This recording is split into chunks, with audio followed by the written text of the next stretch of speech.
Si podemos así, y decimos: la palabra de Dios contenida en este libro es la verdad que acepto creer, es la enseñanza que me comprometo a seguir y es la esperanza que me atrevo a confesar.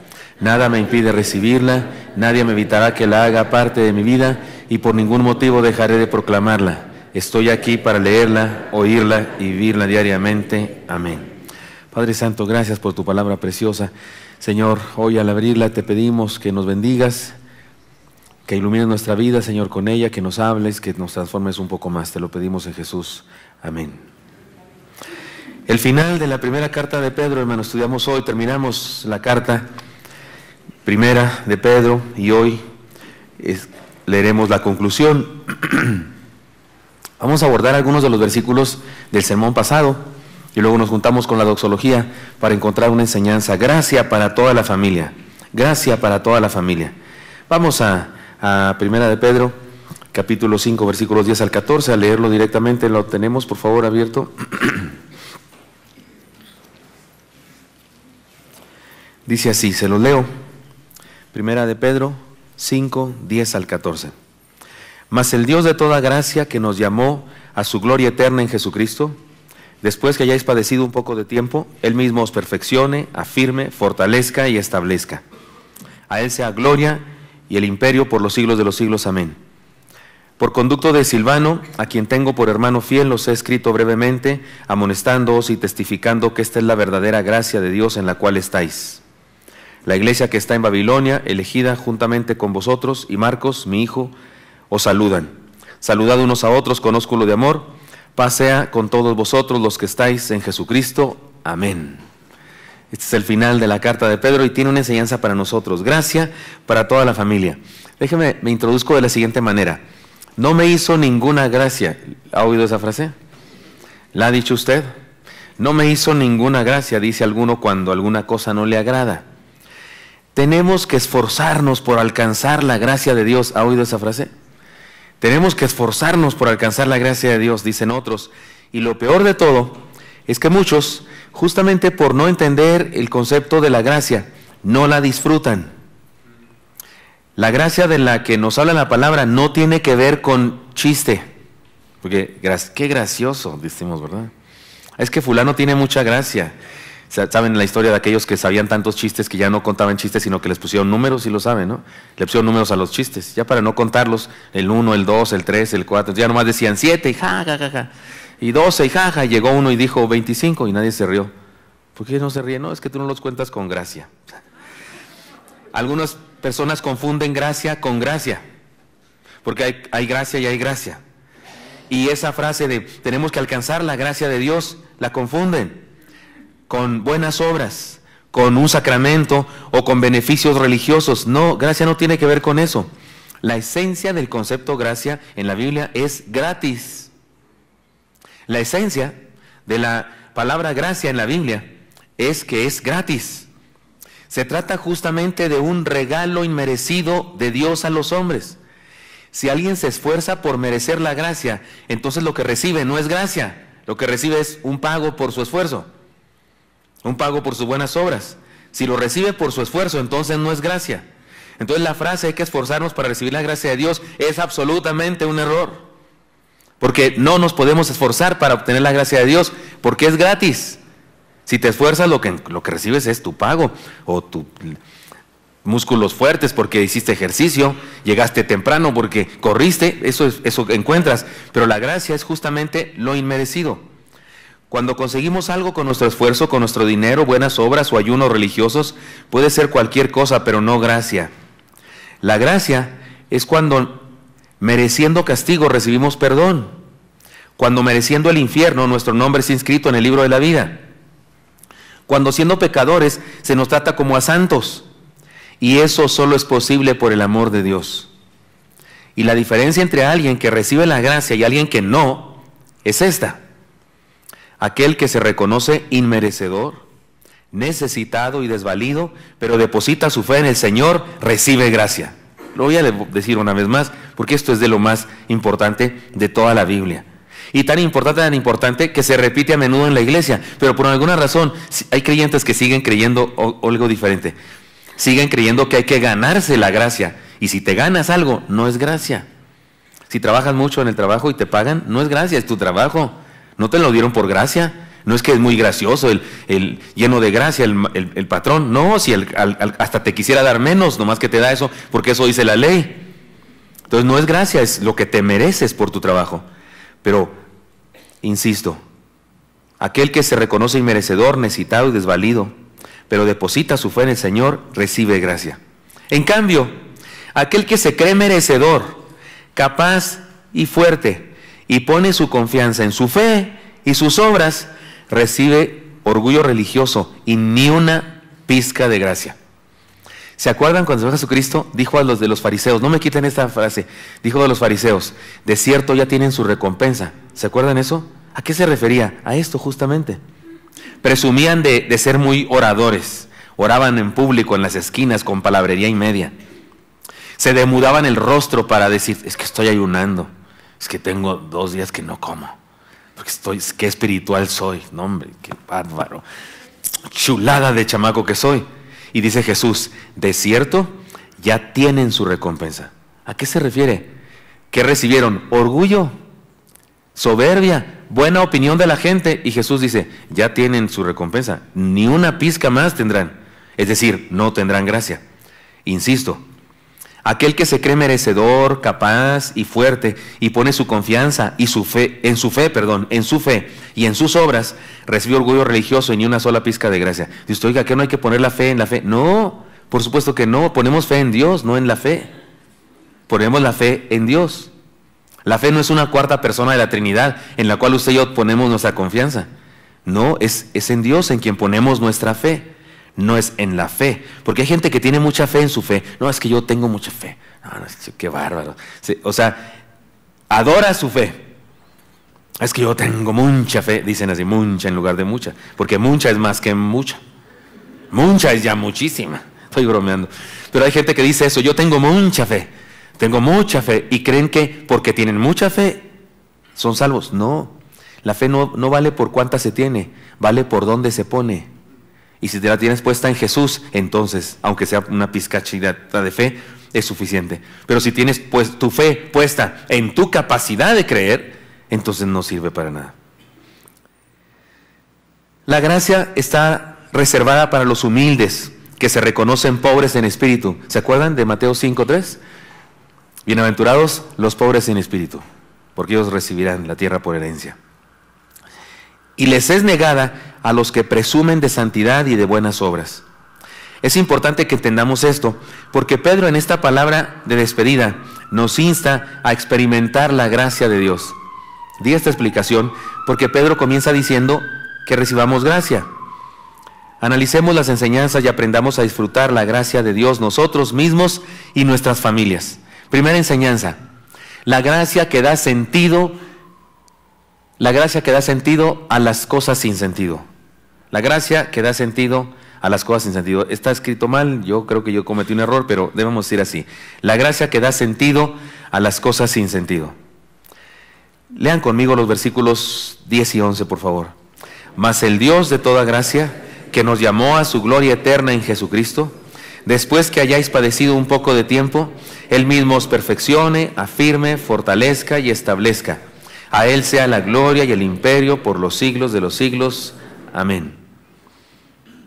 Hay una doctora, no es cristiana, aunque está recibiendo la palabra y es muy sensible a la palabra, que me ha revisado el asunto de mis dientes y posiblemente me haga unos implantes y cosas así que necesito.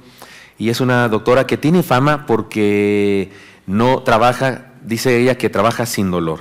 De hecho, aquí entre nos, cuando vino el Dalai Lama, ella lo atendió, porque le buscaron la doctora así más, atiende a niños, es como se dice, es odontopediatra, algo así, y atiende a niños, y entonces ella dice cuando me atendió, pastor, el dolor no es parte del tratamiento, no es parte del tratamiento, así que si le duele me dice, y lo resolvemos.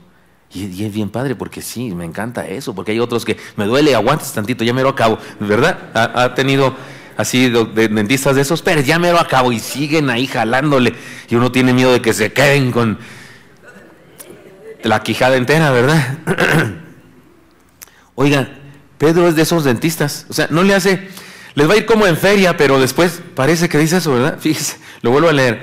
Mas el Dios de toda gracia que nos llamó a su gloria eterna en Jesucristo, después que hayáis padecido un poco de tiempo, o sea, nos advierte, sí nos anuncia que padeceremos un poco de tiempo. Ahora, no lo dice porque Él quiera que suframos, ni porque quiere darnos una maldición, sino porque sabe que así es la vida.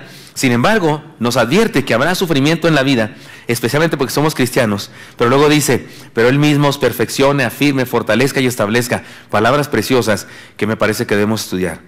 Lo más triste de las circunstancias difíciles de la vida es que en ocasiones no encontramos el propósito de eso. Cuando voy a un funeral, como fui ayer, trato siempre de decir a las personas el propósito incluso de la muerte.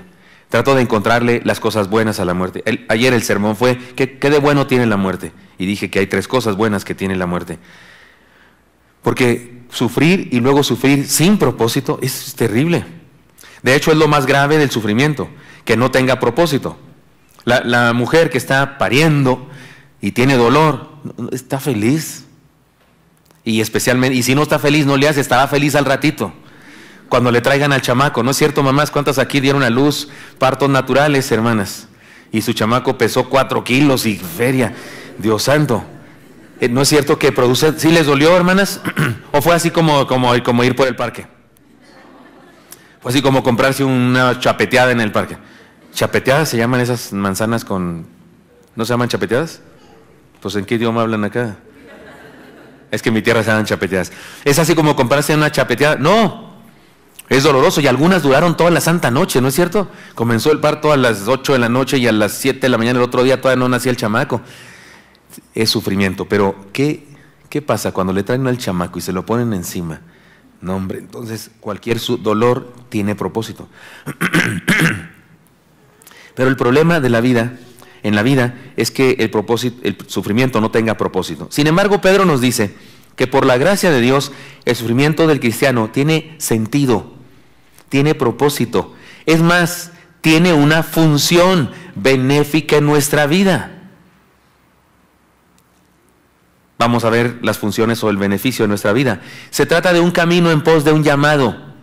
Se trata de un camino en pos de un llamado. Todo el mundo sabe que llegar a cierto lugar requiere de una aventura previa. El camino es lo que está antes de llegar a un lugar. Y muy a menudo el camino es cansado, las pruebas, los baches, etcétera, son lo que nos prepara para disfrutar de la bendición de llegar.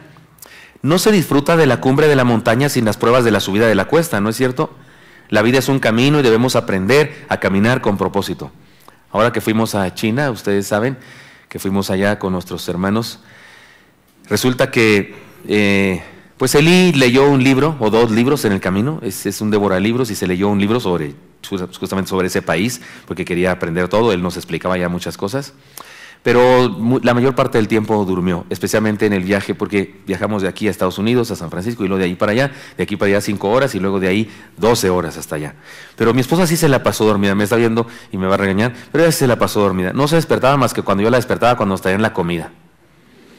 Es más, yo la pedía y se la acomodaba, solamente cuando había una opción le decía a mi vida que si quieres pollo o carne, y ya me decía, y la despertaba porque mi vida ya se van a llevar tu plato, se levantaba, se despertaba, se lo comía y se volvía a dormir.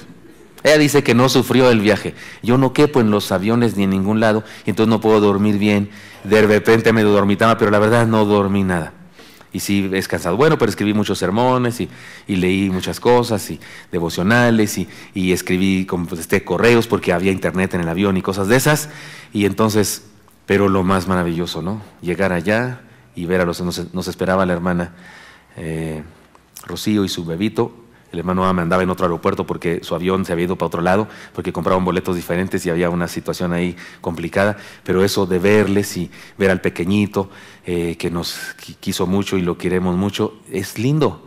El viaje no es tan lindo. ¿Ha ido a Oaxaca por las carreteras esas que casi uno se vomita? ¿Se recuerda, hermana Jaso, cuando nos llevó a Zitácuaro, allá por las bajadas esas, y mi esposa hasta le dio un patatús, ¿se acuerda? En el camino, porque la hermana maneja como pastor. Que los pastores tenemos fama de manejar rápido, pues la hermana nos dice hazte un lado. ¿No es cierto, Mari? ¿No es cierto que su mami maneja en serio? Rápido. Y es difícil las curvas, pero llegar. y ver a tu ser querido, eso es maravilloso. De eso dice Pedro aquí. Se trata de un camino en pos de un llamado. El camino puede ser de repente difícil, pero llegar es lo maravilloso. Se trata de un proceso que nos perfecciona, nos remienda, nos entablilla lo quebrado, nos resana, nos endereza. De hecho, eso significan las palabras que utiliza Pedro aquí, porque él dice para que él mismo os perfeccione, afirme, fortalezca y establezca. Se trata de un proceso que nos perfecciona. La palabra griega tiene que ver con remendar, con entablillar lo quebrado, con resanar, con enderezar. ¿Se acuerdan cuando dice Pablo mismo, ahora Pablo dice en Efesios 4, 11, 12, dice, y él mismo constituyó unos apóstoles, otros profetas, otros evangelistas, otros pastores y maestros a fin de perfeccionar a los santos? ¿Se acuerdan de eso? La palabra perfeccionar es muy rica en el idioma original, tiene que ver con muchas cosas, con terminar un cuadro, darle el pincelazo final a un cuadro, con uncir a un animal para usarlo en el trabajo, con ungir a un soldado con sus herramientas, con su coraza y su cinto para la guerra, con nombrar a un hombre normal, nombrarlo caballero, para que ahora se sienta con el honor de tener que luchar. Tiene que ver con completar a una persona, con entablillar, con remendar redes. La palabra es muy rica y Pedro dice que justamente esas pruebas que él nos está anticipando que tendremos tienen propósito y sentido. Nos perfeccionan, nos remiendan, nos entablillan lo quebrado, nos resanan, nos enderezan. Es más, estoy seguro que usted y yo, que los que somos así mayorcitos ya, mayorcitos de 15, bueno, mayorcitos de 30, pues, que somos más 30 o los que somos ya fuego nuevo. Yo ya soy fuego nuevo hace 3 años, tengo 55 ahora, ¿no? Y los que somos ya grandes, notamos una cosa, hay cosas que hacíamos antes que ya no hacemos. Teníamos explosivo carácter o alguna cosa. Digo, si alguno sigue así, pues sigue en la adolescencia, ¿verdad? Sigue igualito. Pero hemos cambiado y tenemos que reconocer que el dolor nos ha enseñado. La vida, los sufrimientos y situaciones difíciles nos han enseñado, porque dice Pedro eso entonces. Se trata de un proceso que nos perfecciona, se trata de un proceso que nos afirma, nos hace resistentes, es decir, nos quita la debilidad, nos hace resistentes, nos afirma. Los procesos dolorosos de la vida hacen eso en nosotros. Hay plantas, hay árboles que echan raíces extra, ¿no es cierto? Sabemos que tienen raíces por debajo, pero crecen tanto que de repente raíces les crecen más arriba. ¿Ha visto eso en algunos árboles? Es más, hay algunos que hacen que les salga de las ramas una especie de raíz que va hasta el suelo. O sea, como raíces de arriba, no sé cómo se llamará eso. Pero los vientos fuertes, la sequía, hacen que una planta se fortalezca. De hecho, si le ponemos de más agua a algunas plantas, se ahogan, porque justamente la escasez les fortalece. Igual pasa con las pruebas y dice Pedro que este es el sentido de los sufrimientos. Se trata de un proceso que nos fortalece, nos hace fuertes. Se trata de un proceso que nos establece, nos pone firmes cimientos. Podemos decir que las pruebas nos ayudan a afianzar nuestra identidad cristiana, nos ejercitan en fe, nos preparan para nuevas aventuras y nos plantan firmemente en nuestras convicciones espirituales. Hay ocasiones en las que pasa lo siguiente, tal vez a usted le pasó, o a alguna persona a la que usted le ha hablado del Evangelio, que le hablamos a una persona del Evangelio, se convierte esa persona y le comienzan problemas. ¿Ha visto eso? ¿Ha visto usted esa cosa en la vida? Y hasta uno dice, Señor, pero ¿cómo si acaba de convertirse, Señor? Se nos va a echar para atrás. Pero Pedro dice que las situaciones difíciles de la vida, las pruebas, nos ayudan a afianzar nuestra identidad cristiana, nos ejercitan en fe, nos preparan para nuevas aventuras y nos plantan firmemente en nuestras convicciones espirituales. Ahora, debo decir esta nota. Dios no nos produce problemas ni dificultades en la vida. Él no anda produciendo problemas. Todo eso es resultado de la caída del ser humano y tiene que ver con la dinámica global de la humanidad. Pero una cosa es cierta, cuando caminamos con Él, todo tiene sentido. Él no nos produce problemas, no vaya a pensar eso, que Él produce problemas, no. Son cosas de la vida. Y hay una situación global, la humanidad, decidimos cosas en la humanidad, estamos echando a perder el planeta. La economía, porque nos portamos mal y porque no hay una justa repartición de la riqueza en el planeta, y todo eso produce problemas. No es Dios quien lo hace. Pero si estamos en Él, todo lo que sucede tiene sentido. Miren, el caso más claro de esto es Job. ¿Recuerdan a Job? ¿Han leído el libro de Job? Sufrió la peor bancarrota de la historia. De haber sido un hombre rico, millonario, se quedó sin nada. Además experimentó la muerte de todos sus hijos. ¿Se acuerdan?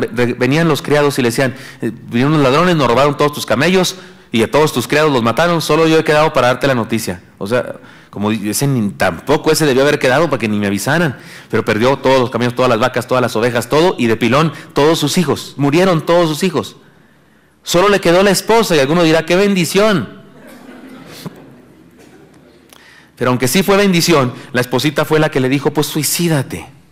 Porque cuando le dijo, maldice Dios y muérete, eso estaba diciendo.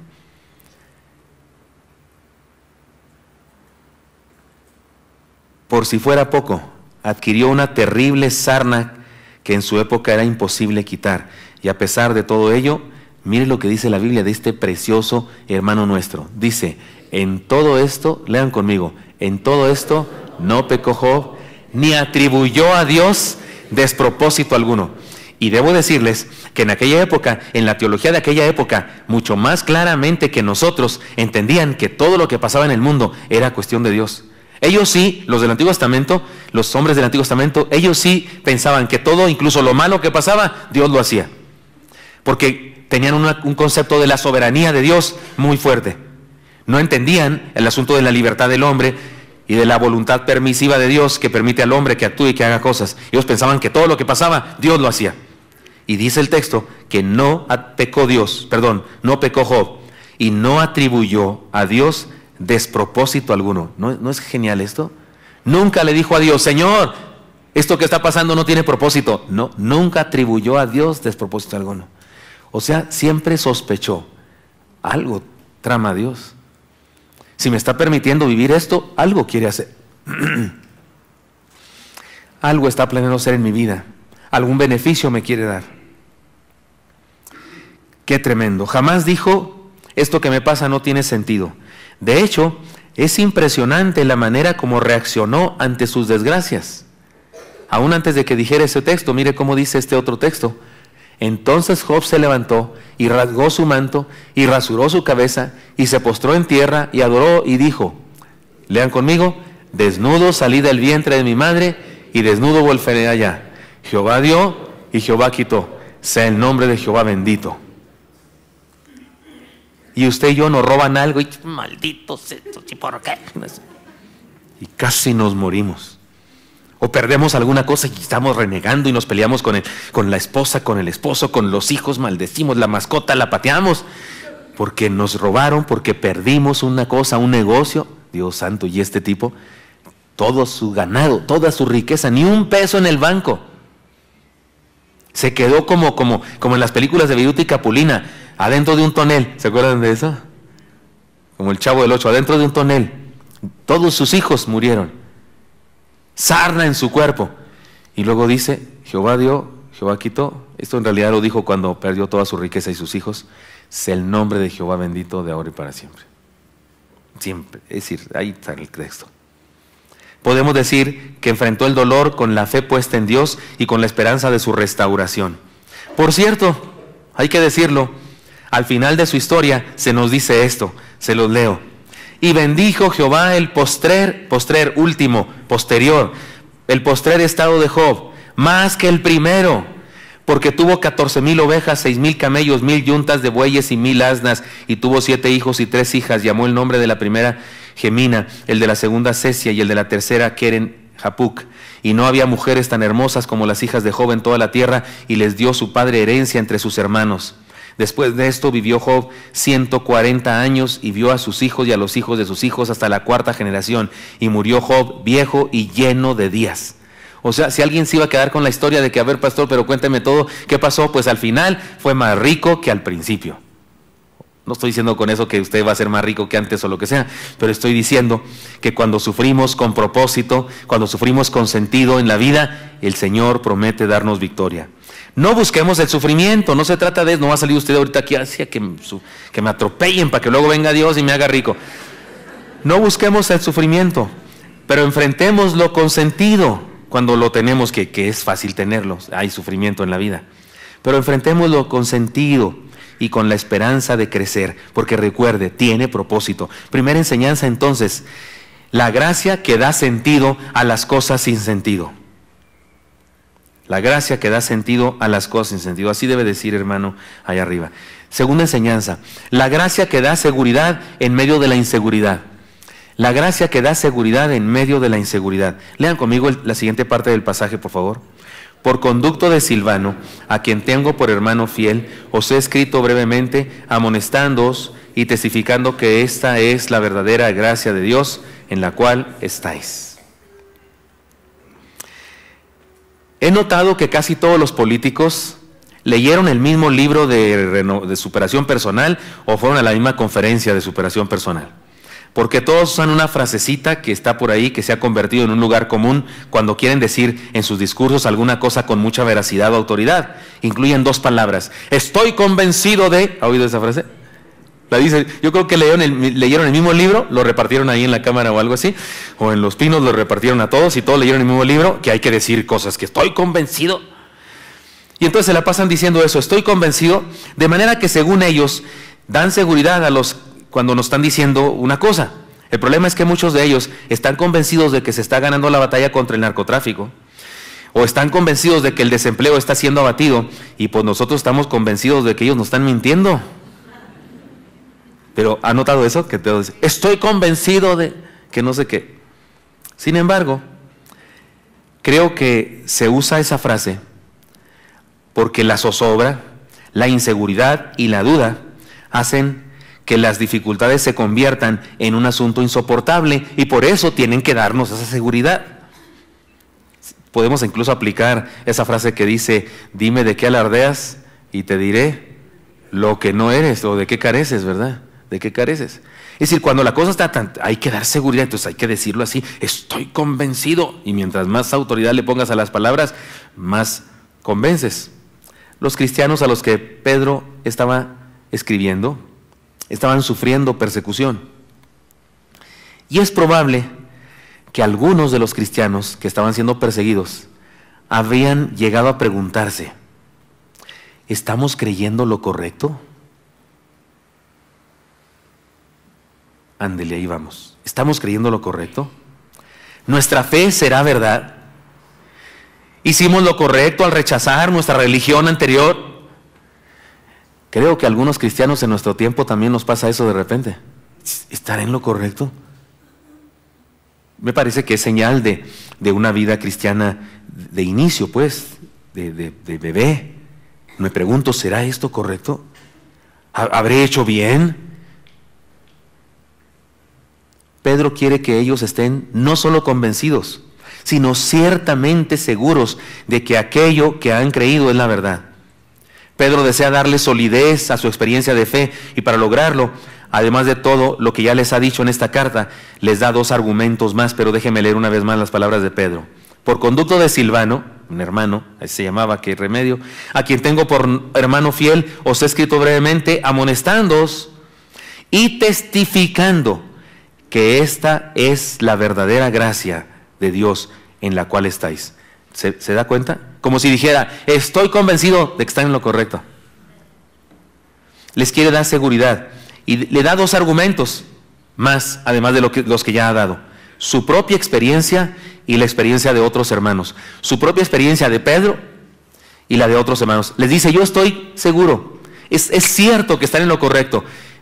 Y les doy dos argumentos, el mío y el de otros hermanos en la fe, que los ven a ustedes vivir y que testifican que están en la gracia correcta de Dios. Nosotros tenemos más argumentos que esos aún. Mire cuántos argumentos tenemos. Número uno, el testimonio de la palabra. La Biblia dice lo que es la verdad y usted y yo creemos en la palabra y eso debería ser suficiente para saber que estamos en lo correcto. En segundo lugar, el testimonio de los héroes de la fe. Otros seres humanos han vivido la fe en Cristo Jesús, han entregado su fe a Cristo Jesús, su corazón a Cristo Jesús, y han sufrido, han tenido dificultades, pero Dios les ha dado victoria. Así es que además de que la palabra lo dice, el ejemplo de los héroes de la fe también nos lo dice. El testimonio mismo del Señor Jesucristo. Dígame una cosa, ¿el Señor Jesucristo sufrió o se la pasó así bien suave como que estaba de vacaciones en Cancún o en Hawái? Sufrió. Él dijo alguna vez, cuando alguien le dijo, Señor, te seguiré, y le dijo, piénsala bien, porque el Hijo del Hombre no tiene dónde recostar su cabeza. ¿Se acuerdan que dijo eso? Parecía que lo estaba desanimando. Les dijo a sus discípulos, en el mundo tendréis aflicción, ¿sí o no les dijo? También les dijo, pero confiad, Dios ha vencido al mundo. Pero advirtió que sufrirían. Él mismo sufrió. Sin embargo, no hay nadie que haya tenido más victoria que Él. El testimonio del Señor, entonces, otro argumento. Y un cuarto argumento, el testimonio de nuestra propia experiencia de salvación, restauración, auxilio y milagros. Hermano, ¿ha experimentado usted milagros? ¿Ha hecho dos cosas maravillosas en su vida? ¿Cuántos han experimentado milagros, cosas extraordinarias? Entonces, testimonio de la gracia de Dios. Entonces usted y yo no deberíamos nunca preguntarnos, ¿estaré creyendo lo correcto? ¡Claro! La Biblia lo testifica, los héroes de la fe lo testifican, el mismo Señor Jesucristo lo testifica, y mi experiencia de caminar con Él, el tiempo que he caminado con Él, lo testifica, me salvó, me restauró, me da auxilio en situaciones difíciles y hace milagros en mi vida. Estén orando por un hermano que viene aquí a nuestra iglesia. Tal vez está por internet, el hermano Nacho Ambriz. Oremos por él, por favor. Está en una situación de trabajo y yo pido que oremos. Pero es que les pido que oremos porque hace unos meses estuve yo orando por él, justamente. Y cuando oímos unas noticias de este asunto que no quiero anticipar, del trabajo, el hermano Isaac me manda un mensaje y me dice, ¿eres el favorito de Dios o qué? Porque el hermano Isaac piensa que Dios me está contestando mi oración. Y me dice, porque expresé esa oración en una reunión casera. Y entonces el hermano Isaac dice eso. He visto a Dios contestar nuestras oraciones. Incluso lo he visto dar respuesta a algo que ni oré. Tal vez mi corazón oró, pero yo ni siquiera se me ocurrió pedir semejante cosa tan grande. Tal vez nomás la anhelé en mi corazón, pero no me atreví a pedírsela a Dios porque me dio vergüenza. Y Él me bendijo. ¿Le ha pasado eso, hermano? ¿Por qué entonces dudar de que estoy en el camino correcto? El Señor hace milagros en nuestra vida. Vivamos nuestra fe con seguridad y con la convicción de que nos encaminamos a la victoria. Vivamos nuestra fe con seguridad y con la convicción de que caminamos hacia la victoria. Así es que dos enseñanzas. Número 1, gracia que da sentido a las cosas sin sentido. Y en segundo lugar, gracia que da seguridad en medio de la inseguridad. Y número 3, la gracia que da compañía en medio de la soledad. Gracia que da compañía en medio de la soledad. ¿Pueden leer conmigo? Ahora sí, la última, el final de Pedro. ¿Cómo dice? La iglesia que está en Babilonia, elegida juntamente con vosotros, y Marcos, mi hijo, os saludan. Saludaos unos a otros con ósculo de amor. Paz sea con todos vosotros los que estáis en Jesucristo. Amén. Y se acaba su carta. Y nos da una enseñanza, que la gracia de Dios es la gracia que da compañía en medio de la soledad. ¿De qué hablamos? Oigan, en la Ciudad de México sobreabunda la gente, ¿no es cierto? Pero también la soledad. A las horas pico en el metro, uno puede tener contacto físico incluso con miles de personas. Pero al estar ahí, en uno de los vagones, apretujado y lleno de olores, puede experimentar la más profunda y terrible soledad. ¿No es cierto? Cada individuo de esos millones ahí en el metro está absolutamente solo. Pedro ya les ha dicho a sus lectores que no son los únicos que sufren. Ya se los había dicho. Entonces, ustedes no son los únicos, hay muchos otros que tenemos la misma fe y que tenemos situaciones difíciles por nuestra fe. Ya les ha dicho que otros les acompañan en las pruebas. Y ahora cierra su carta con el testimonio de la hermandad que nos une. Menciona nombres, Pedro, en su carta. Y ese es un detalle que Dios quiso poner ahí. Nunca se ha preguntado eso, porque hay las cartas de Pablo, por ejemplo, hay una carta de Pablo que al final dice, y salúdenme a Trifena y a Trifosa. ¿Ha visto eso? O sea, todavía que tiene su nombre y lo publican, Dios mío, dice usted, ¿verdad? Salúdenme a Trifena y a Trifosa. O sea, si tenía otra hija, ¿qué le iba a poner? ¿Trifusa o algo así? Trifana, trifena, trifosa, trifisa, trifusa, por todas las vocales, ¿no? Trifena y trifosa. O sea, ¿qué es eso? ¿Qué nombres es eso? ¿Por qué Dios permitió? Algunos creen que la Biblia fue dictada, que el Espíritu Santo estaba dictando. ¿Se imaginan a Pedro? ¿Silvano quién, perdón? Silvano, sí, Silvano. No, Dios respetó la mentalidad de los cristianos. Pedro ni siquiera sabía que estaba escribiendo un libro sagrado. Él escribió una carta, pero el Espíritu Santo lo cuidó de que dijera cosas muy valiosas y lo cuidó de error, porque eso es la inspiración. Pero aquí hay nombres. Y los nombres son un detalle de Dios que nos hace entender que la iglesia es un asunto de personas, gente, hermanos y amigos. No se trata solo de una institución con reglamentos, normas y listas de actividades. No, son personas. Se trata de personas, gente, tiene nombre. Dios conoce perfectamente a la gente. Me da no sé qué cuando las personas preguntan, oye, ¿y en el cielo nos conoceremos? Pues ¿cómo va a ser entonces si no? Algunos que seremos entes así. Oye, ente. ¿Y tú qué eras allá en la tierra? No sé, estoy aquí en el cielo. No sé quién era ni quién soy. ¡Qué absurdo! Por supuesto que nos conoceremos y por supuesto que tendremos identidad. Cuando Moisés llega al monte, aquel donde vio la zarza que no se consumía, ¿se acuerdan qué dijo Dios? Ser humano, ¿quién anda ahí? Así fue lo que dijo Dios. Mandó un ángel y dijo, investiga quién es ese. ¿Qué dijo Dios? Moisés. Órale, aquí me conocen. Sí, lo conoces del todo. ¿Se acuerda cuando el Señor, sus primeros discípulos, se acuerdan de Natanael? Te conocí, te vi debajo de la higuera. ¿Se acuerdan? ¿Qué? ¿Me viste? Sí, Dios nos conoce por completo. Cuando yo llegué al templo por primera vez, 17 años, flaco, ojeroso, cansado y sin ilusiones, Dios sabía quién era yo. Siempre me emociono en pensar que cuando entré al templo, el Señor Jesús le dijo a sus ángeles, miren, ahí viene un siervo mío, ahí viene un pastor mío. Lo voy a usar para predicar en muchos lugares. Le voy a dar ideas para que escriba libros. Y que el ángel le dijo, no, Señor, no, ese cuate es un joven al punto del suicidio, ese cuate está bien vacío del corazón, no sabe que la vida tiene sentido, está bien mal, está bien flaco, ojeroso, cansado y sin ilusiones. Y el Señor Jesús le dijo, no, es un pastor, nomás denme chance un ratito y verán que en eso lo convierto. Él nos conoce por completo. La gente que estamos en una iglesia somos personas con nombre y eso es una riqueza. Por eso digo que la enseñanza aquí es gracia que da compañía en medio de la soledad. La iglesia no es solo una institución con reglamentos y normas y lista de actividades. No, se trata de personas, gente que tiene nombres y que Dios conoce perfectamente. Disfrutemos de la familia de la fe y procuremos que nuestra familia sea parte de la iglesia y compartamos la bendición de la hermandad. Cuando venimos a la iglesia no venimos a una institución religiosa, a cumplir un sacramento. Venimos a encontrarnos con personas salvadas, unas salvadas hace ratote y ya son maduras y otras con todo y ramas porque las acaba de salvar el Señor y todavía traen las espinas. Porque así es la iglesia del Señor, llena de personas de diferentes calidades, de diferentes niveles de espiritualidad, de diferentes niveles de transformación. Pero finalmente somos la iglesia del Señor.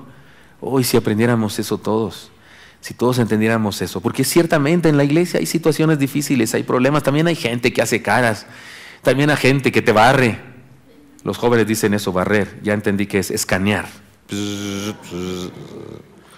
sea, echarte una mirada de lado a lado, que es ofensivo eso, ¿no? Entre las chicas. Y con cara de que guarache oaxaqueño es más ofensivo todavía. Pero hay gente que hace eso. ¿Pero cómo? Si es la iglesia. Sí, es la iglesia, no el cielo. Es la iglesia. Cuando lleguemos al cielo, sí, ya todos perfectos. Extrañaremos a algunos. Fulano no llegó. Pues no, que era muy cristiano, pues ahí está. ¿Qué haces aquí? Le va a decir usted a alguno. ¿Y tú qué haces aquí? Pues ya ves, me salvó el Señor por gracia, porque sí creí en Él. O sea, nos llevaremos sorpresas de los ausentes y de los presentes, porque es un asunto de nombres, personas, gente. Eso es lo maravilloso. Disfrutemos de la familia de la fe y procuremos que nuestra familia sea parte de la iglesia y comparta la bendición de la hermandad. No se pierda eso. La gracia es gracia que da sentido a las cosas sin sentido. Es gracia, en segundo lugar dijimos, que da seguridad en medio de la inseguridad. Y es gracia que da compañía en medio de la soledad. Está hermosa la carta final de Pedro. Dice nombres. Te saludan y salúdense ustedes y dense besos entre ustedes en el Señor. Besos de amor en el Señor. Tengo un desafío para todos nosotros. Desafío a experimentar la gracia en el hogar. Pedro nos exhorta a experimentar 3 modalidades de la multiforme gracia de Dios. Pedro, ¿se acuerdan que Pablo habla de la multiforme gracia de Dios? La polícroma, la multicolorida, la de muchas formas y de muchos colores gracia de Dios. Pedro nos exhorta a experimentar 3 modalidades de la multiforme gracia de Dios. La gracia que da sentido a las cosas sin sentido, la gracia que da seguridad en medio de la inseguridad y la gracia que da compañía en medio de la soledad. La primera tiene que ver con el propósito final de toda circunstancia, perfeccionarnos. La primera tiene que ver con el propósito final de toda circunstancia, perfeccionarnos. No dije cuando estaba predicando ese punto que mi madre decía de las medicinas, mientras más fea sabe, más pronto hace efecto. No, pues esta me va a sanar al instante, mamá, porque le decían eso a usted, hermano, con la medicina. ¿Se acuerda de la emulsión de Scott? ¿A cuántos los torturaron con emulsión de Scott, hermanos? Lo sufres de niño y lo disfrutas de grande, decían por ahí. Horrible. Fíjense, mi suegra es tan suegra que le gustaba la emulsión de Scott. Se la robaba para tomársela. Digo, no soy yo el que dice cosas. La primera tiene que ver con el propósito final de toda circunstancia, perfeccionarnos. Puede haber circunstancias difíciles, pero al final nos perfeccionan. La segunda tiene que ver con la confianza espiritual que nos da saber que seguimos la verdad. Estamos en el camino correcto. Esa es la bendición, estoy en el camino correcto. Lo testifica la palabra, el Señor Jesucristo, los héroes de la fe, mi propia experiencia. Entonces, con seguridad, sigamos el camino correcto. Y la tercera tiene que ver con todos los que nos rodean en esta reunión. Y algunos más que andan por ahí. La tercera bendición tiene que ver con los de al lado. ¿Puede voltear tantito a ver a los de al lado? La gracia que da compañía en soledad. Oiga, somos hermanos, ¿no está padrísimo eso? Hay gente aquí en nuestra iglesia con la que usted no sería amigo de él, ni de ella, ni compañero de ninguna manera. O sea, él trabaja en otra empresa y en otro nivel de empresa, y usted nunca hubiera sido ni amigo ni en el club, ni en el ¿cómo se llama? Frontón, ni en el danzón, ni en el mercado, porque visitan mercados diferentes. Algunos cuando salen de aquí se van al San Angelín o al ese del edificio de allá el Belinis, y algunos se van a los sopes de la 9, y algunos a los chupacabras de no sé dónde. De ahí sale uno ladrando, definitivamente, de los chupacabras. Depende de dónde se vaya usted, cada quien para una colonia diferente. Aquí en la iglesia hay personas, hace algunos años estaban así un grupo de chicas en la unión de jóvenes en el culto de la tarde, les dije, lean, que están aquí, lean por favor este texto, y leyeron así, y entonces José de Arimatea le dijo, hasta se oyó raro, de verdad, así que, porque... Pero hay otros grupos que los pongo a leer, y entonces le dijo, y entonces Pedro le dijo. Perdonen, pero así es aquí, así en la Ciudad de México, somos de diferentes maneras, y todos tonitos, pero que cuando nos juntamos somos hermanos. Y de repente uno de esos que dice que me bajo del metro y que me echo a correr, le enseña a uno que dice, sí, es que la palabra me gusta, pero le está enseñando a la palabra, porque sabe más, porque estudió, porque tiene más años en la iglesia. Me encanta esa idea, me encanta, y más me causa así que se me enchine la piel y me causa dolor y tristeza saber que en algunos países incluso hay iglesias de razas, ¿no? Aquí. Y en México también hay iglesias de categorías económicas, así como de ciertos niveles. Cuando la iglesia de Cristo, según la palabra, reunía gente de todas las culturas y de todos los estratos. En la Biblia encontramos de repente que habla de personas, dice de fulano de tal, uno de los diáconos de Hechos 6, que se crió con Herodes el tetrarca. Pero sabemos que en la iglesia de Jesucristo había montones de esclavos. Pablo recomienda a los esclavos, no sean respondones con sus amos. ¿Había en la iglesia de Cristo esclavos? Sí. Y algunos, su amo era miembro de la iglesia también. Y Pablo les dice, traten bien a sus siervos, trátenlos bien, no sean malos con ellos, porque en la iglesia había de todos los niveles, colores y todos los estratos de la sociedad, y eso es maravilloso. Y lo maravilloso es que podemos estar juntos. La tercera bendición entonces tiene que ver con todos los que nos rodean en esta reunión y algunos más que andan por ahí. Ya lo he dicho, en la iglesia hay quienes le van a la América y quienes le van a las Chivas. ¿Hoy juegan? ¿Las Chivas contra quién? Santos. Le voy al Santos. Perdón, hermanos Chivas, perdón. Pero sí es mi hermano usted. Y yo también soy el suyo. Ya no me queda el día de hoy más que no irle a los que me caen gordos, porque el mío ya está afuera, ¿verdad? Y no me lo estén recordando. Yo solito me hice el harakiri. Muy bien. Unos hermanos, fíjese, 3 bendiciones, ya las mencionamos.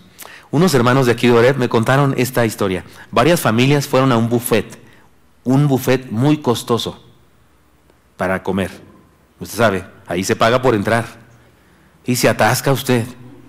Usted va con la convicción de que este día no haya ganancias en el negocio. Y entraron los hermanos a este buffet muy costoso y todos se abalanzaron sobre los cortes de carne, el pescado y la langosta. Algunas de las mujeres sobre las ensaladas y los niños sobre los postres. Pero la hija menor de los hermanos, una adolescente, se fue directito al pan, partió un bolillo, le untó frijoles y se fue a la mesa. Su mamá le dijo, ¿qué? Te trajimos al buffet más costoso de la ciudad y vas a comer bolillo con frijoles. La pequeña ignoró el asunto y se comió su bolillo con frijoles con suculenta alegría. Ahora está bien, qué bueno que se lo comió. Era lo que quería y se acabó, pero le costó 350 pesos. Como ya hemos dicho antes en esta serie de sermones, la vida cristiana es un buffet de la gracia de Dios que podemos disfrutar a plenitud.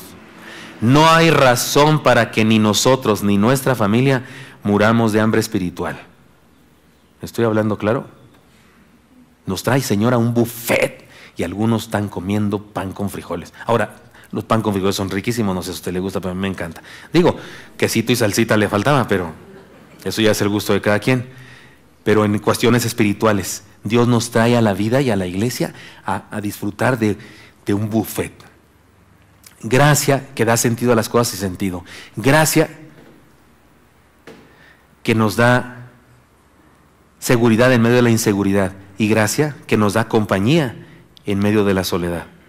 Hermanos, solo me queda decirles una última frase que también es el final de la serie de sermones basados en Primera de Pedro. Disfrutemos de la gracia en familia.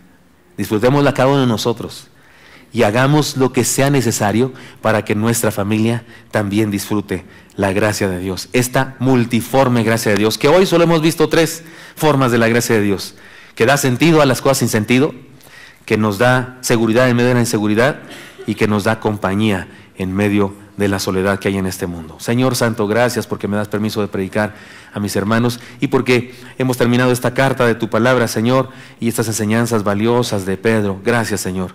Y Dios Santo, te pido que ninguno de los que estamos aquí andemos muriendo de hambre por causa de nuestra negligencia y responsabilidad, por nuestra indisposición para disfrutar, comer, espiritualmente hablando, de las cosas maravillosas que tu gracia nos provee. Ayúdanos a mis hermanos y a mí a encontrar propósito en los dolores, a encontrar propósito en las situaciones difíciles. Ayúdanos, Señor, a encontrar seguridad, a estar absolutamente ciertos de que estamos en el camino correcto, sin duda alguna, y a tener, por favor, Señor, también la dicha de disfrutar los unos de los otros, disfrutar de la hermandad, de hacer amigos aquí en la congregación, de tener personas con las cuales convivir más allá del culto, y disfrutar de la plenitud de lo que es una iglesia. Bendícenos a todos. Sigan orando, mis hermanos, sigan orando. Y les invito para que ahí en su lugar cada quien le digamos al Señor, Señor, aquí estoy, permíteme disfrutar la plenitud de tu gracia. Te bendigo, Dios, porque en medio de las pruebas me perfeccionas. Te bendigo porque me das convicción de que estoy en lo correcto. Y te bendigo por mi hermano y mi hermana que me rodean. Algunos de los cuales son muy distintos a mí, están en otro nivel muy distinto a mí, muy arriba o muy abajo, pero son mis hermanos y nos podemos unir y compartir la vida. Dígaselo ahí al Señor y y en su corazón tome la decisión que Dios le guía a tomar. Señor Santo, bendice a mi hermano y mi hermana y ayúdanos a decidir cosas correctas. Te lo pido en Cristo Jesús. Amén.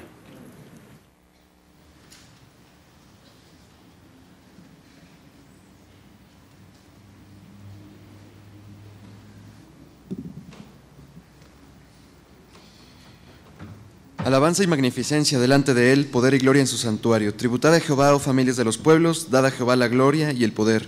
Dad a Jehová la honra debida a su nombre. Traed ofrendas y venid a sus atrios. Entreguemos, hermanos, los diezmos y ofrendas.